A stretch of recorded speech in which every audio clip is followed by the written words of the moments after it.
तो hello learners, welcome back to again in our YouTube channel. तो आज हम एक और अभ्यास सत्र करेंगे। कल हमने एक किया था बाल विकास एवं शिक्षा शास्त्र का फर्स्ट प्रैक्टिस सेट किया था। आज हम सेकंड प्रैक्टिस से स्टार्ट कर रहे हैं।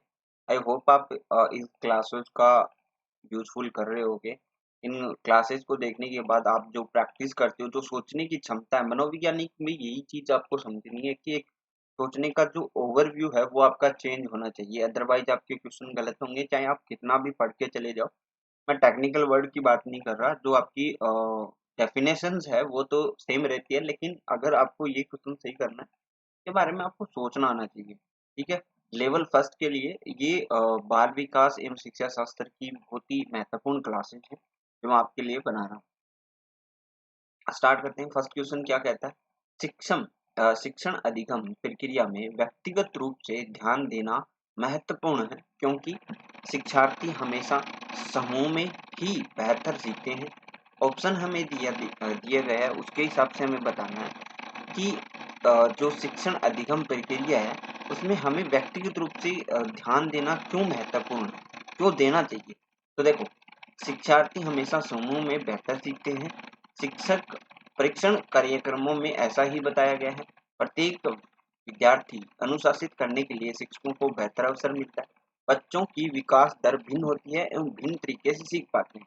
तो ये इंपॉर्टेंट हो जाएगा कि आप शिक्षण अधिगम प्रक्रिया में व्यक्तिगत रूप से आप ध्यान क्यों देना चाहते हो। क्योंकि देखिए, हर एक स्टेज का बच्चा अलग होता है। हर एक स्टेज के बच्चे की तरीके, सिखाने के तरीके उनके अलग हो सकते हैं, बताने के तरीके अलग हो सकते हैं। जैसे हमारे जो स्कूलों में होता है, गिनती जो है बोल बोल कर सिखाई जाती है, उनको जोर जोर से बोल के। तो अलग अलग चीजें हैं अलग अलग सेक्टर के लिए। जैसे अगर आप 5 क्लास से बड़े हो जाते हैं तो फिर आपको छोटे छोटे अक्षर नहीं सिखाए जाते। तो बेसिकली उनका एक अलग विकास दर है, उनका एक अलग तरीका होता है सिखाने का। कि हम क्या करते हैं, इनको डिफरेंट रूप से, व्यक्तिगत रूप से हमें समझना ज्यादा जरूरी है। निम्नलिखित में से कौन सी समस्या समाधान की वैज्ञानिक पद्धति का पहला चरण है? तो ये तो सिंपल सा टेक्निकल है। समस्या के प्रति जागरूकता, ये हमारा समस्या समाधान का। हमें समस्या अगर पता नहीं होगी तो हम कैसे समाधान करेंगे। तो समस्या समाधान का जो फर्स्ट चरण होगा, जो पहला चरण होगा, वो क्या होगी, वो क्या होगा कि समस्या के प्रति जागरूकता होना। जैसे अगर मान लो कि मुझे पढ़ने में कोई समस्या आ रही है, मैं एक स्टूडेंट हूँ, उसको अगर पढ़ने में समस्या आ रही है, तो हमें पहले ये पता करना होगा कि समस्या के प्रति हमें जागरूक होना पड़ेगा कि समस्या है क्या, है ना। उससे पहले तो कुछ नहीं कर सकते। निम्नलिखित में से कौन सा सीखने का क्षेत्र है? कौन सा सीखने का क्षेत्र है? तो सीखने का क्षेत्र है अनुभाविक। अनुभाविक, ठीक है, अनुभविक। जब बच्चा कार्य करते हुए ऊबने लगता है तो यह इस बात का संकेत है कि, मान लो कि एक स्टूडेंट जो है काम करता करता अब बोर होने लग गया, ऊबने लग गया है, तो ये किस बात का संकेत है? संभवतः कार्य यांत्रिक रूप से बार बार हो रहा है। बच्चा बुद्धिमान नहीं है, तो इससे ये कुछ पता नहीं चलता कि बुद्धिमान है कि नहीं है। बच्चा बच्चे में सीखने की योग्यता नहीं है, ये भी गलत है। हो सकता है सीखने वाला जल्दी उगता है। देखो, जब जितना ज्यादा आप इंटेलिजेंट होंगे उतने ही ज्यादा आप जल्दी उग जाते हो, क्योंकि आपको अच्छा नहीं लगता बार बार करना, ओवर हो जाता है। मतलब अगर मान लो कि मैं आपको ये आपको पता है 2+2 क्या होता है, 4 होता है, ये आपको पता है। मैं आपको फिर से बताता हूँ 2+2 4 होता है। ऐसे मैं बताता जाता हूँ, 100 बार बताता हूँ। तो बताओ, आप बार बार उगोगे नहीं क्या? उगने लगने बोर नहीं हो जाओगे? क्लास के अंदर पढ़ने का मन ही नहीं करेगा। अगर मान लो कि मैं सीधे सीधे क्वेश्चन भी बोलते जाऊँ, आपसे बातचीत ही ना करूँ या आपको समझाऊँ ना, तो आप बोर नहीं हो जाओगे। तो वैसा ही सिस्टम।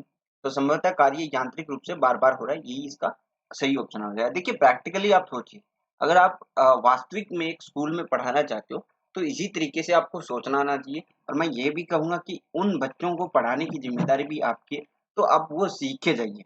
एक पेपर क्रैक करने से कुछ नहीं, आपको सीखना होगा कि स्टूडेंट को कैसे पढ़ाया जाता है। ये मैं मान के चल रहा हूँ कि आप अच्छे से पढ़ाएंगे। नेक्स्ट देखो, प्राय शिक्षार्थियों की त्रुटियां की ओर संकेत करती है। क्या किसकी ओर संकेत करती है? तो वो संकेत करती है कि सीखने की जो उपस्थिति है वो नहीं है। सीखने में क्या है, स्टूडेंट अनुपस्थित है। देखिए, अगर आप बार बार त्रुटि कर रहे हो, जैसे मैंने आपको बार बार बताया, जैसे मैंने आपको बताया कि 2+2 होता है वो 4 होता है। आप क्या कर रहे हो, 2+1 कर रहे हो, कभी 3 कर देते हो।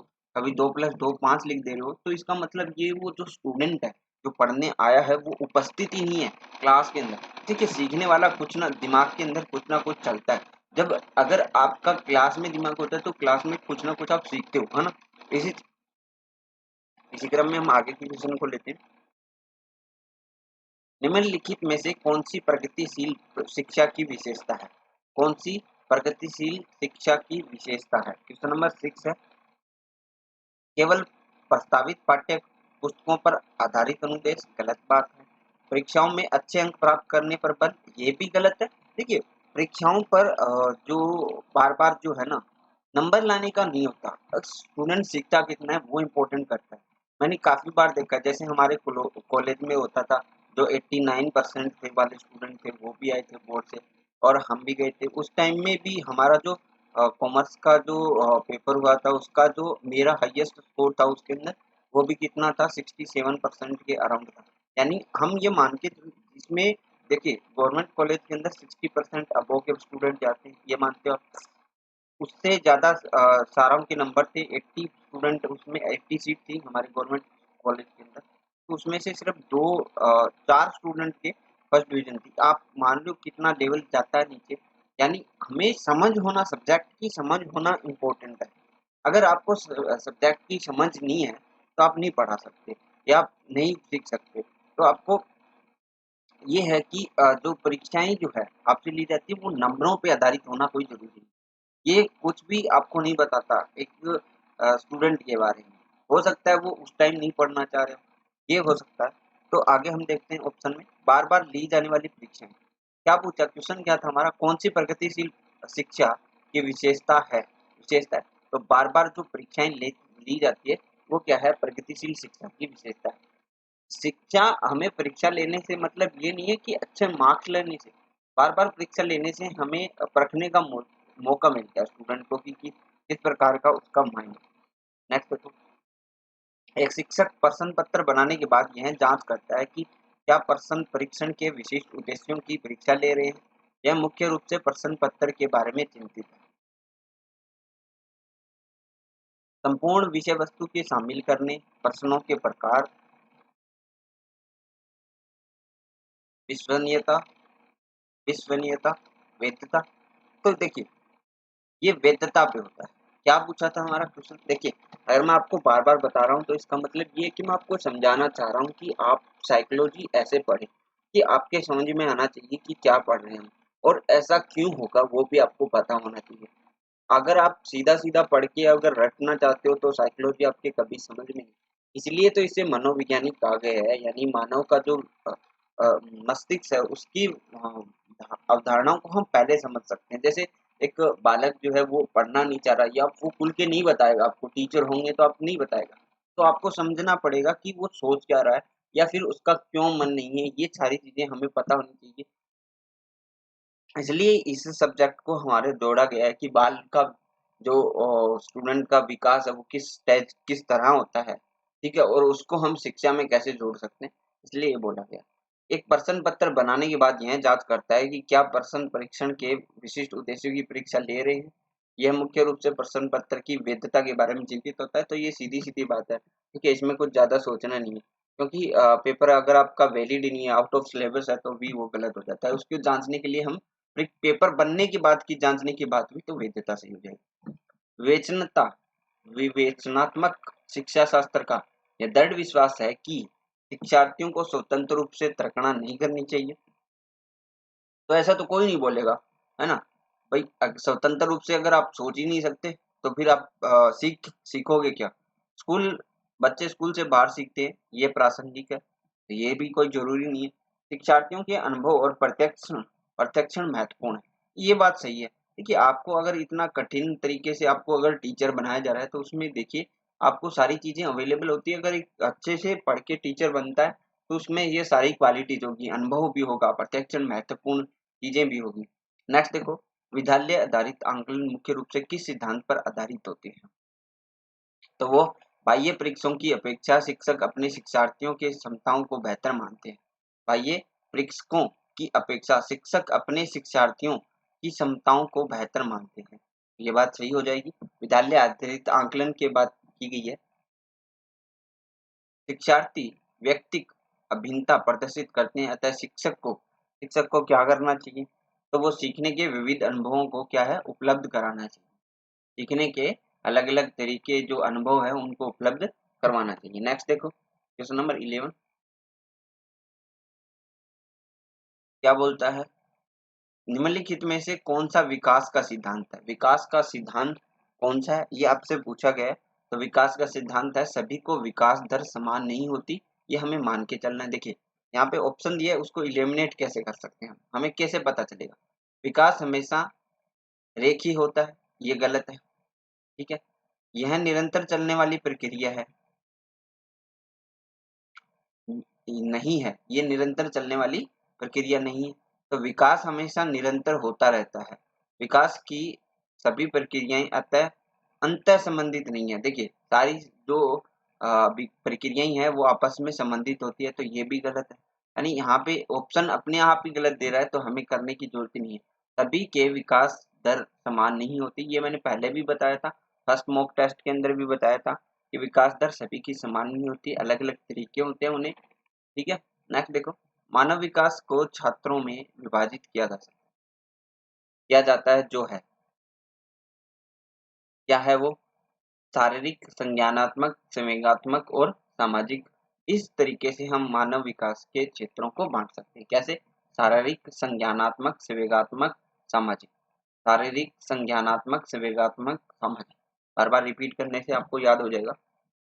एक प्रशिक्षिका पाठ्य पुस्तक और फल सब्जियों के कुछ चित्र का प्रयोग करती है और अपने विद्यार्थियों से चर्चा करती है। विद्यार्थी इस जानकारी को पूर्व ज्ञान से जोड़ते हैं और पोषण की संकल्पना को सीखते हैं। यह उपागम कि किस अधिगम पे आधारित है, ये आप बता सकते हो क्या। बहुत ही बढ़िया क्वेश्चन है, फेमस क्वेश्चन है। तो ये क्या है, ज्ञान के निर्माण पे आधारित है, ज्ञान के निर्माण पे आधारित है। जैसे अगर आप एक बच्चे को समझाओगे तो आपके पास बहुत सारी चीजें, अगर प्रैक्टिकल लेके जाते हो कि ये एप्पल है, ये केला है, ये सारी चीजें हैं, इनके बारे में पोषण तत्व हम बताएंगे कि ये चीज हमें खानी चाहिए, तो क्या ज्ञान का एक निर्माण करते हैं। और हम स्टूडेंट जो है ऐसे ही सीखता है। एक प्रबल टीचर जो होगा वो सब कुछ सिखा सकता है, वो जो स्टूडेंट का माइंड है उसको सही दिशा भी दे सकता है और उसका डेवलपमेंट भी कर सकता है। जब बच्चे की दादी, चलो नेक्स्ट, क्या बोला हुआ है, जब जब बच्चे की दादी उससे उसकी माँ की गोद से लेती है तो वो बच्चा रोने लगता है। बच्चा ये किसका कारण है, अब ये देखिए, ये आपके प्राय आपको हमेशा दिखता हुआ है। सामाजिक दुश्चिंता, वेगात्मक दुश्चिंता, अजनबी दुश्चिंता, ये है वियोग। ठीक है, वियोग, वियोग मतलब बिछड़ने की दो चिंता है वो। ठीक है, समझ रहे हो। ये हमेशा प्राय होता है जब भी हम कभी कोई बच्चा होता है उसको हम किसी से लेते हैं तो वो रोने लग जाता है, और उसे वापस देते हैं तो वो चुप हो जाता है।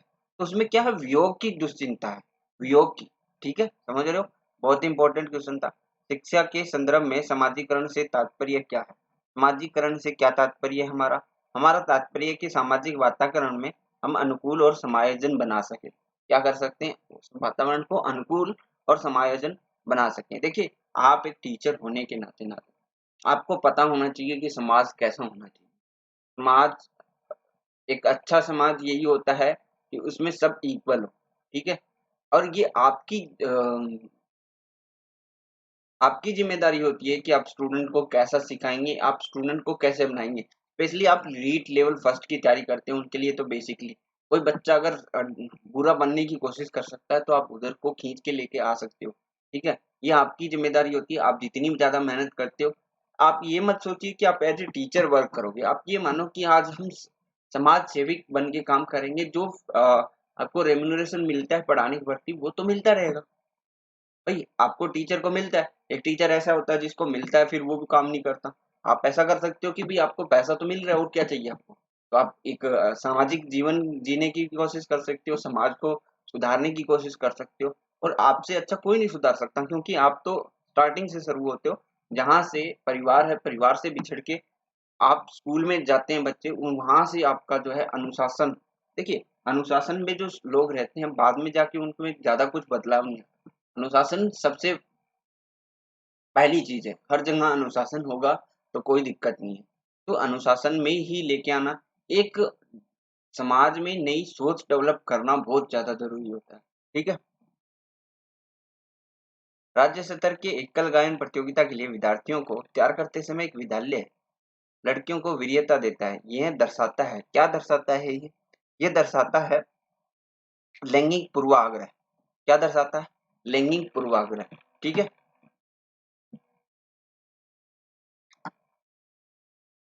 बीच में बातें करने से आई होप आपकी वीडियो थोड़ी बड़ी हो जाती है, बट इसको इग्नोर करते हुए चलेंगे क्योंकि सारी चीजें इंपॉर्टेंट होती है जो मैं बताता हूँ। बाइगोत्स्की बच्चों के सीखने में निम्नलिखित में से किस कारक की महत्वपूर्ण भूमिका पर बल देता है? याद रखना, टेक्निकल वर्ड है ये, लेकिन आपको याद रखना है। बाइ बाइगोत्स्की बाइगोत्स्की बाइगोत्स्की बच्चों के सीखने में किस कारक पर महत्वपूर्ण भूमिका पर बल देता है? वो है सामाजिक जीवन, सामाजिक कारक। एक शिक्षिका अपने शिक्षार्थियों की विभिन्न अधिगम शैलियों को संतुष्ट करने के लिए विविधतापूर्ण कार्यों का उपयोग करती है, तो वह प्रभावित है। देखिए, अलग अलग तरीके से समझाने की कोशिश करती है। ठीक है। तो उसके बारे में पूछा हमें, तो ये मैं आपको एक दिन डिटेल में बताऊंगा। तो वो गार्डनर का क्या है, बहुबुद्धि सिद्धांत होता है कि अलग अलग तरीके से आप कोशिश कर रहे हो, बहुबुद्धि सिद्धांत है। वैसे भी पता चल जाता है वैविध्यपूर्ण कार्य। देखिए ऐसे याद करिए, वैविध्यपूर्ण कार्य यानी अलग अलग तरीके से स्टूडेंट को बताने की कोशिश, उसको सिखाने की कोशिश। तो फिर क्या हो जाएगा, बहु बहु मतलब बहुत सारे। तो बहुबुद्धि सिद्धांत हो गया और गार्डनर का हो गया। ठीक है। एक शिक्षिका अपने आप से कभी प्रश्नों के उत्तर नहीं देती, वह अपने विद्यार्थियों को उत्तर देने के लिए कहती है। समूह चर्चा और सहयोगात्मक अधिगम अपनाने के लिए प्रोत्साहित करती है। यह उपागम के सिद्धांत पर आधारित है। ये किसके सिद्धांत पर आधारित है, ये हमें पूछा है। तो ये किसके ऊपर आधारित है? ये अच्छा उदाहरण प्रस्तुत करना, भूमिका प्रतिरूप बनना। नेक्स्ट देखिए क्वेश्चन नंबर 20, निम्नलिखित में से कौन सा शिक्षक से संबंधित अधिगम को प्रभावित करने वाला कारक है? कौन सा कारक है? तो ये है विषय वस्तु की प्रवीणता। क्या है? विषय वस्तु की प्रवीणता। कोहलबर्ग के अनुसार कोहलबर्ग के अनुसार शिक्षक बच्चों के नैतिक मूल्यों को विकास कर सकता है। ये बहुत ही बढ़िया चीज है। देखिए नैतिक शिक्षा हमें, अगर हमारी नैतिक शिक्षा नहीं है तो हम समाज में शर्म लिहाज कुछ नहीं जानते। ठीक है। नैतिक शिक्षा ही हमारे जीवन का मूल्य देती है। तो ये पूछा कि कोहलबर्ग के अनुसार शिक्षक बच्चों के नैतिक मूल्यों का विकास कर सकता है या नहीं कर सकता, वो इस पे है। तो हमारे पास ऑप्शन देखिए, मैं ऑप्शन के साथ जाऊंगा। धार्मिक शिक्षा को महत्व देकर, यानी धार्मिक शिक्षा को अगर महत्व दे, व्यवहार को स्पष्ट नियम बनाए। देखिए धार्मिक शिक्षा का महत्व देना कोई नैतिक मूल्यों में नहीं आता। ठीक है। नैतिक मुद्दों पर आधारित चर्चाओं में उन्हें शामिल कर, क्या करना पड़ेगा, नैतिक जो मुद्दे होते हैं उनमें हमें स्टूडेंट को, बच्चों को शामिल करना चाहिए। अब धार्मिकता उसके अंदर नैतिक मूल्यों में नहीं आती। नैतिक मूल्य ये होती है कि हम दूसरे की इज्जत करें, बड़ों का सम्मान करें। तो इसमें कोई धर्म वाली बात नहीं है, सभी धर्मों में यही लिखा हुआ है। ठीक है। हम उसके ऊपर ज्यादा चर्चा भी नहीं करेंगे। नेक्स्ट देखो, छोटे विद्यार्थियों को कक्षा कक्ष में समवयसों के साथ अंतःक्रिया करने के लिए प्रोत्साहित करना चाहिए, जिससे कि क्या होगा, जिससे ये होगा कि वो क्या करेंगे, एक दूसरों के प्रश्नों के उत्तर सीख सकेंगे। यानी अगर मान लो कि मैं आपको 5 क्वेश्चन देता हूँ, आप मुझे 5 क्वेश्चन दो, तो हम दूसरों में इंटरचेंज करेंगे। तो आपके और मेरे 5-5 क्वेश्चन यानी 10-10 क्वेश्चन हमें याद हो। जब एक निर्योग्य बच्चा पहली बार विद्यालय आता है तो शिक्षक को क्या करना चाहिए? ये बहुत इंपॉर्टेंट क्वेश्चन है। बच्चों की नियोक्ता के अनुसार उसे विशेष विद्यालय में भेजने का प्रस्ताव देना चाहिए। तो ये बात क्या है, सही है। मतलब अगर मान लो कि वो बच्चा निर्योग्य है, मतलब योग्यता नहीं है, यानी हम बोल सकते हैं विशेष योग्य जन जो होते हैं, जिनको मतलब तकलीफ होती है आम जीवन जीने में भी, तो उनको हम उनके लिए अलग अलग स्कूल खुले हैं हर जगह। हमारे राजस्थान में भी जोधपुर साइड इधर स्कूल खुले हुए हैं, तो उधर हम भेज सकते हैं। ये हमारी पहली चीज है। ठीक है। इसको हम लेके चल रहे हैं कि ये हमारा सही होगा। कार बना देता हूँ। उस उसे अन्य विद्यार्थियों से अलग रखना चाहिए। देखिए विद्यार्थियों में हमेशा ध्यान रखना, अगर आपके पास एक बिल्डिंग है और उसी में आपके स्टूडेंट पढ़ रहे हैं, लेकिन आप एक को इधर रख रहे हो, एक को इधर रख रहे हो, तो ये गलत है। ठीक है, ये गलत क्यों है? क्योंकि सब बैठे हैं और फिर आपको अलग बैठाया जा रहा है, तब गलत है। लेकिन अगर मान लो कि आपका स्कूल ही अलग हो, तो सब उसमें वैसे ही लोग होंगे, तो आपको अलग नहीं बैठना पड़ेगा। सरकारी योजना के विकसित करने के लिए बच्चों के माता पिता के साथ चर्चा करनी चाहिए, प्रवेश परीक्षा लेनी चाहिए, ये भी गलत है। यहाँ पे कोई भी संतुष्ट नहीं हो रहा सिवाय वन के कि बच्चे की नियोक्ता के अनुसार उसे हम विशेष विद्यालय में भेज सकते हैं। वहाँ पे अलग अलग तरीके से उनको सिखाया जाता है, जैसे कोई अंधा है तो वहाँ पे उसके लिए भी व्यवस्था होती है। याचे के संज्ञानात्मक विकास के चरणों के अनुसार इंद्रिय गामक संवेदी प्रेरक अवस्था किसके साथ संबंधित है? किसके साथ संबंधित है? तो अनुकरण, स्मृति और मानसिक निरूपण के साथ। क्या बोला? संवेदी प्रेरक अवस्था किसके साथ संबंधित है? तो वह अनुकरण यानी अनुकरण, स्मृति और मानसिक निरूपण। मानव व्यक्तित्व परिणाम है। मानव व्यक्तित्व परिणाम है। तो ये क्या है? आनुवंशिकता और वातावरण की अंतःक्रिया का परिणाम है। मानव व्यक्तित्व किसका परिणाम है? वो है आनुवंशिकता, यानी जो जेनेटिक्स है हमारे, जो हमारे पुरखों के जो जेनेटिक्स है उसके साथ, और प्लस क्या हो जाता है? वातावरण की अंतःक्रिया जो होती है उसके अनुसार हमारा जो है मानव व्यक्तित्व बनता है। जब बच्चा फेल होता है तो इसका तात्पर्य है कि क्या तात्पर्य है इसका? इसका तात्पर्य है कि बच्चे को प्राइवेट ट्यूशन, बच्चा फेल होता है तो इसका तात्पर्य क्या है? बच्चे ने उत्तरों का सही तरीके से याद नहीं किया। तो याद करने की कोशिश तो की होगी है ना, कोई भी फेल नहीं होना चाहता। बच्चा पढ़ाई के लिए योग्य नहीं है, तो हर एक स्टूडेंट योग्य होता है, सिर्फ उसको समझाना अलग हो सकता है। व्यवस्था फेल हुई, व्यवस्था इसमें कोई रोल नहीं करती, बच्चे को प्राइवेट ट्यूशन लेनी चाहिए।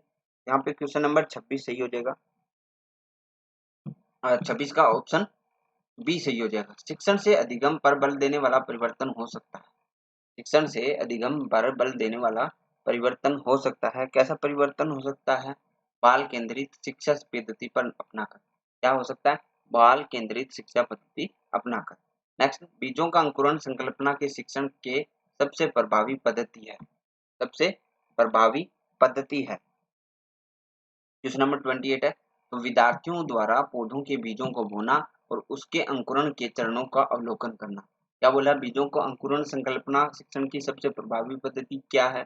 क्या है कि विद्यार्थियों द्वारा पौधे के बीज बोना और उसके जो अंकुरण होता है उसको, उसके चरणों का अवलोकन करना, यानी ज्ञान प्राप्त करना कि कैसे अंकुरण हो रहा है। समावेशी शिक्षा क्या है?